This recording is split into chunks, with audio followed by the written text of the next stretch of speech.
Hello, and welcome to this live stream production from Caffe Lena, the historic listening room in Saratoga Springs, New York. Today's free stream is made possible by the generous support of the Sarah B. Folk Charitable Fund, as well as by the Adirondack Trust Company Community Fund, Kevin and Claudia Bright, Polly Set, and our Virtuoso and Lifetime members. You can watch past episodes of this series on youtube.com/CaffeLena. Welcome to learn more about our Community. Thanks so nonprofit much venue for and coming program. down and taking time out of your busy schedules to be here to learn from other people in Saratoga who do similar kinds of things that you do. So this is our monthly spotlight on the nonprofit sector, which is a place where you find a lot of very hardworking, very creative, very community-minded people. And Saratoga is rich in nonprofit organizations, and it's wonderful to share those stories of the work and the inspiration as part of the Art of Community series, which is presented here in partnership with the Saratoga County Chamber of Commerce with support from Bonaccio Construction. And we are also supported by the Adirondack Trust Company, and you can thank them for the cookies that you will shortly enjoy. So I'm sitting here today. I'm Sarah Craig. I'm the executive director of Caffe Lena, and I'm sitting here today with my colleague Jeff Shinaman from the Academy for Lifelong Learning. He's the executive director there, and it is a superb program that I know that many of the people who come here for concerts at Caffe Lena take classes in the Academy for Lifelong Learning, and waking people up and maintaining their curiosity and keeping their emotions alive is so much a part of education and so much a part of music. So I love the kind of connection between our purposes here. So first of all, why don't we just start with just kind of a quick snapshot of what the Academy for Lifelong Learning is. The Academy for Lifelong Learning is a small not-for-profit membership organization. Our mission is to provide educational and social opportunities for seniors or adult, mature learners, as we say. Many of our members are retired seniors, but you don't have to be retired. There's no age limit, so if you have time to participate during the week, you can join some classes and take advantage of some of the social opportunities. Great. And so what kinds of classes? We have everything that you can imagine. Art, history, music, science, literature, all these things that many of us are interested in and the reason that we're here in Saratoga. So it really runs the gamut. It's a wide variety. And how many people might you serve in do you do it by semesters? We have, when COVID hit, we added a winter term. So we have 2 spring terms, a winter term, and 2 fall terms. They're all 5-week terms. And we have classes in the community. We started out at Empire State College and been there for 30 years. We recently went off on our own, and we're thankful to have community classrooms and people that are offering space to us. So we're finding ways to make do with the many folks that we work with. We had about 500 members pre-COVID. We've got about 350 members right now, and we continue to grow back. And so a member is a student? Yes. Yeah. Okay. A member is a student. So it's a membership organization. You join as a member, and then you can take advantage of all the benefits, including taking courses.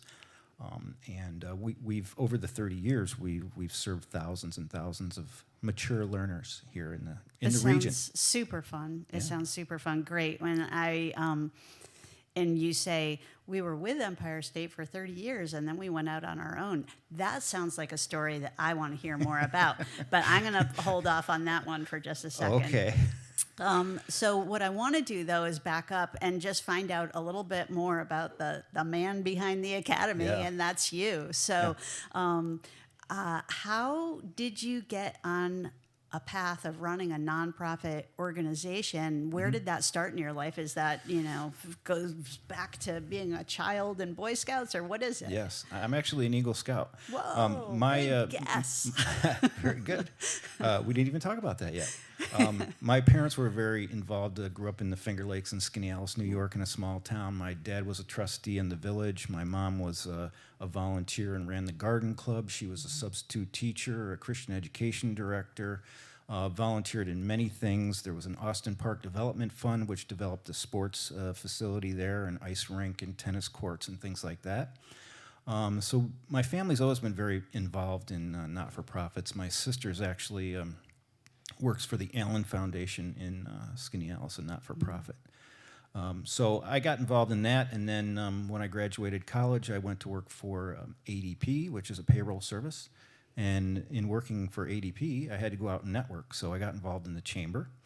And then I did some volunteer work for the chamber, the Adirondack Regional Chamber and the Saratoga County Chamber, and found that I was really thrilled with the opportunity to tell people about membership and about all the benefits of chamber membership, not just payroll service anymore, but all these other things you could do, and the networking was very important, obviously. So I went to Joe Dalton, and I said, this is really great. I love doing this. Give me a job. And he said, we don't have any.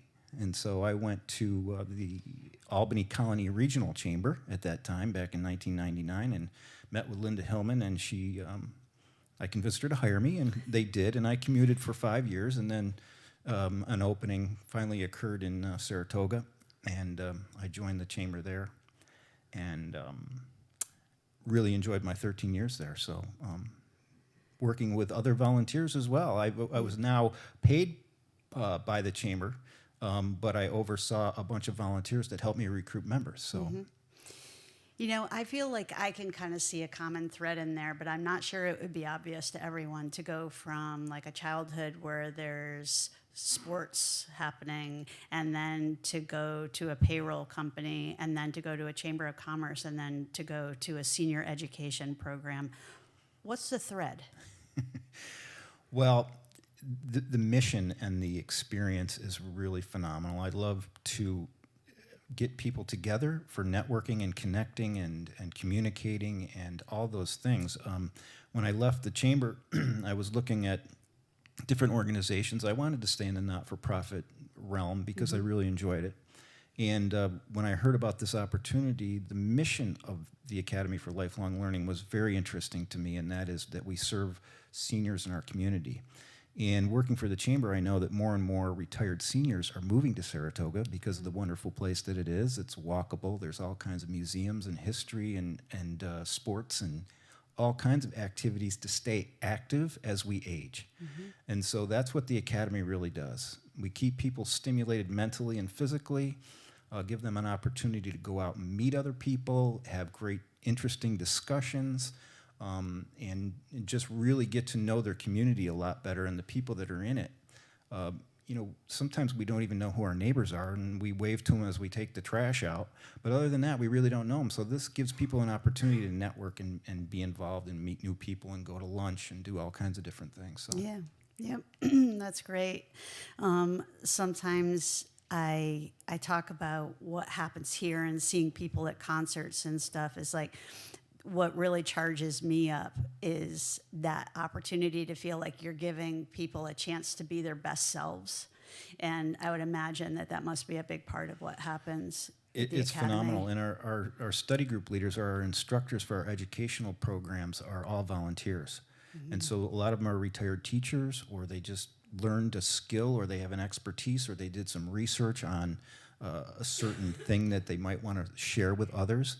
So that is stimulating for everyone, especially the study group leaders, because they tell me sometimes they get more out of it than their students.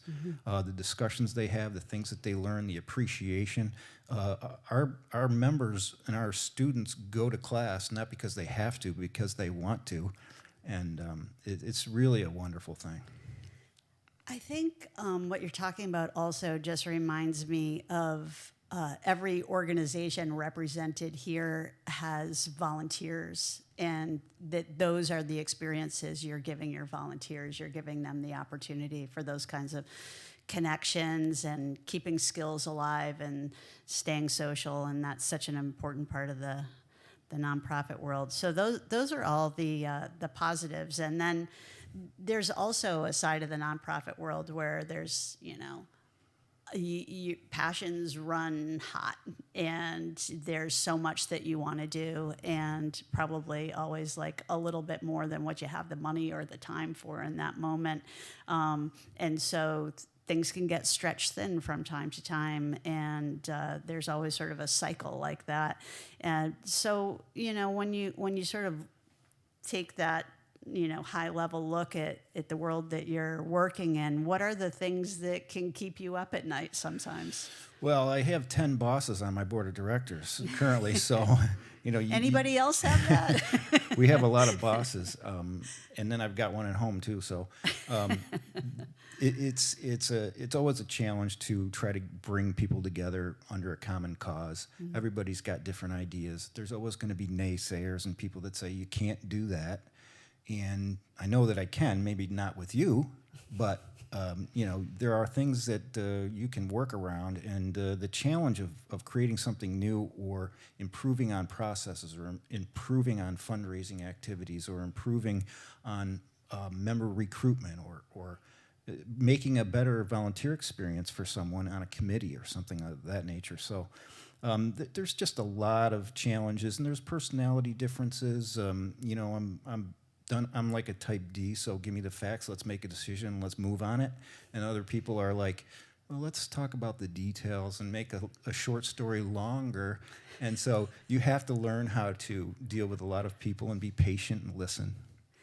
That's, something that I think, I always get the impression, at least from picking up like different books that I read and stuff like that are written more for the business world, that there's schools that teach people how to do that kind of stuff, how to manage teams and, navigate common workplace challenges and stuff. What have you picked up along the way? What have you learned about managing group projects like that? What has changed for you over the course of your career? Yeah, I've learned to listen a lot more. I think that's been important to me. I mean, I'm kind of an individualist in a way, and I'm concentrating on things that need to get done. I see the end result and how are we going to get there, and how is this going to work? And to me, it's a straight line. For a lot of other people, it's not so much a straight line. We need to do this, or let's try this.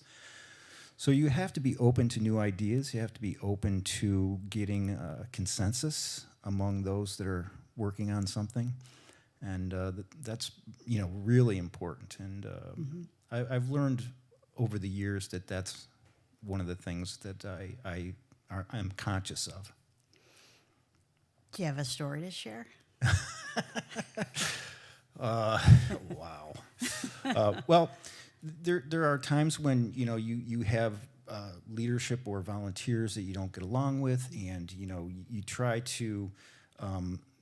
You don't want to go through channels, but you want to sit down with that person and have a conversation. And that's like, here's where I'm coming from, here's where you're coming from. Where can we find even ground, or meet in the middle somewhere?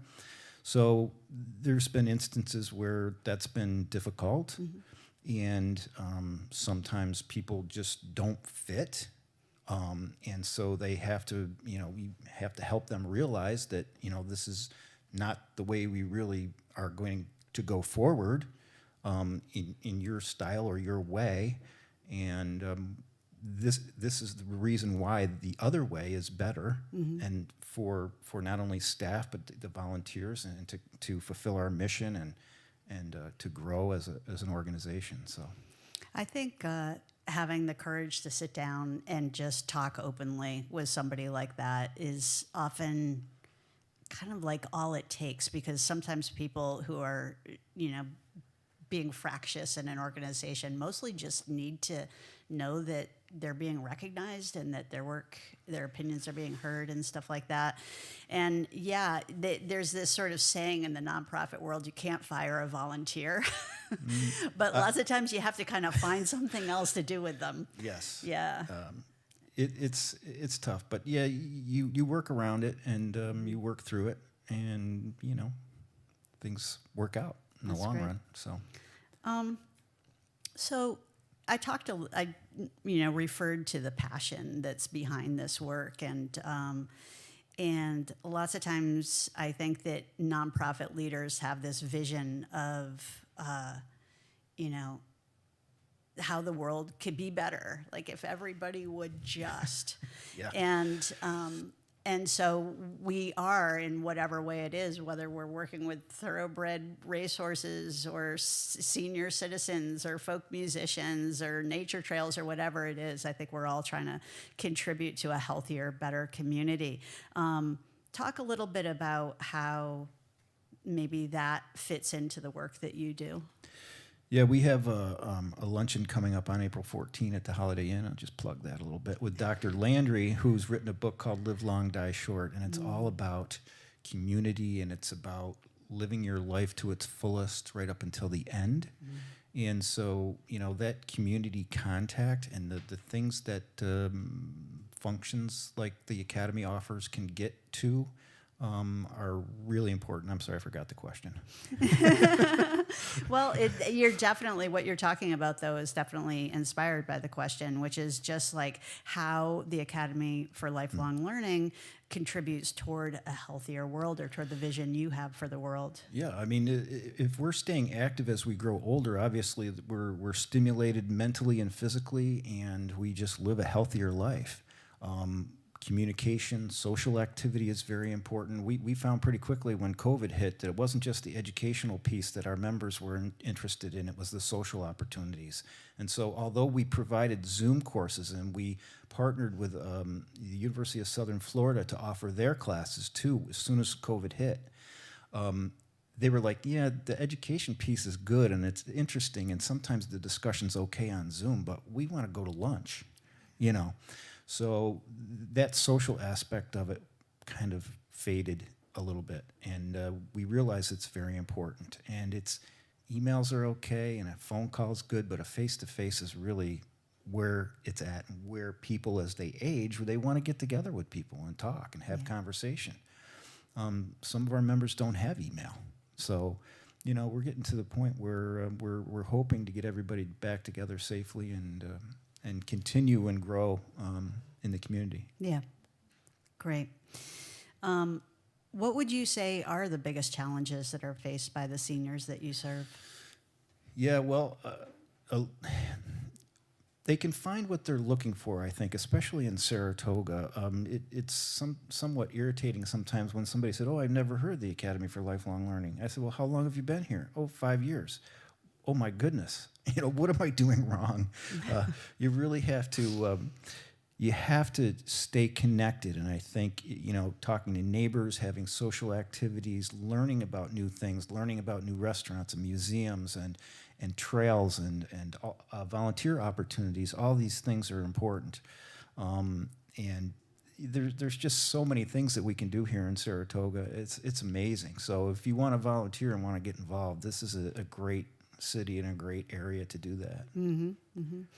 So yeah, just the pressures on everybody's time is just a big issue for everybody, regardless of age. There's so many different things that we could do with our time. I was so surprised by this because I thought, we've got all these great classes. These retired folks are going to love this. I'm vacationing. I'm taking a trip. I'm taking care of the grandchildren. I'm taking care of my parents. I'm doing this. I'm doing that. I just don't have time. I was amazed. I was like, wow. When I retire, I hope I have more time. But obviously, all these things are, sometimes they say when you retire, you've got less time than when you worked. So that's a challenge. Yeah. I have less time on weekends than on my work days, because on my work days, I have to schedule every second of my time if I want to do anything other than work. Yeah. Yeah. Right. And I don't exercise that discipline on my weekends. Yeah. So, all right, now the story that you referred to, the Academy for Lifelong Learning was a project of Empire State College for 30 years, and now you're out on your own. Mm-hmm. And I have this question that I wanted to ask you about how you cope with stresses and challenges. And so I have a feeling that those two things might be intertwined. Yeah, the Academy for Lifelong Learning started in 1992 when several retired seniors in the Saratoga community went to Empire State College and said, there are lifelong learning institutes across the country, and we'd like to be one. There isn't one here. And so at that time they agreed, and they started offering, they offered a classroom space, they offered computers and email and website, and even some financial support to get the thing off the ground, and it was well received and phenomenal, and it grew from there. And for 30 years, we've been an agency of Empire State College, falling under the Empire State College Foundation 501c3 umbrella. Okay, yeah. And with new leadership and new eyes on everything recently, they decided that we no longer qualified as an agency. Some things had changed, some of the requirements and whatnot, and then the attorneys got involved a little bit. But you know, they did give us fair notice and said, you know, these are some things that we've got to change, and we decided to go off on our own and form our own 501c3, which was a real challenge. What was the timeline there between you've got to do some things and then we're going to not do those things, we're going to go out on our own? Well, the Empire State College was very generous in allowing us more than the 60 days on a written agreement that they gave us, but I learned in October that we were going to, you know, probably have to be on our own. So it did give us some time. And we had to investigate all kinds of things. You know, starting a new business basically is what we did. We had to rebuild and we had to get incorporated. We had to have our own payroll. We had to have a website. We had to have equipment, laptops and phones, and just everything you can imagine. And then applying for a 501c3, I don't know if you've ever done it, but it's not an easy thing. It's a 40-page application, and oh my. And not only that, but we were already established for 30 years, so that kind of complicated that whole process as well, because we weren't really a startup. We were starting over, but we have history. So that was tough, but we got the right people together. We met, we were patient, we went through it all.